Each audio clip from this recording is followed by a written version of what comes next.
বন্ধুরা, আজকে আমি আপনাদের সঙ্গে শেয়ার করতে চলে এসেছি কদবেলের ভর্তা। অনেক রেসিপি তো শেয়ার করলাম, আজকে না হয় একটু ইউনিক কিছু ট্রাই করা যাক।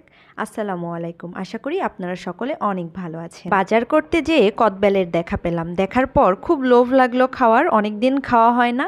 তো মামাকে দাম জিজ্ঞেস করলাম, বড়টা বলতিছে 80 টাকা, তার ছোটটা হচ্ছে 50 টাকা, আর সব থেকে যেটা ছোট সেটা হচ্ছে 30 টাকা। অথচ ছোটবেলায় এই কদবেলগুলাই 10-20 টাকা করে কিনে কিনে খাইতাম, কত যে খেয়েছি তার নেই হিসাব।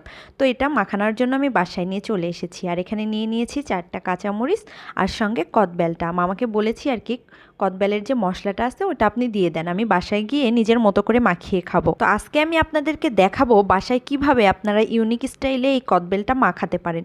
তার জন্য আমি মামার দেওয়া সেই মশলাটা নিয়ে নিয়েছি, সঙ্গে নিয়েছি একটু লবণ, আর হচ্ছে অনেকটা পরিমাণে চিনি, শুকনো লঙ্কা, তার সঙ্গে হচ্ছে কাঁচামরিচও নিয়ে নিয়েছি। মূলত একটু ঝাল আর চটপটা খাওয়ার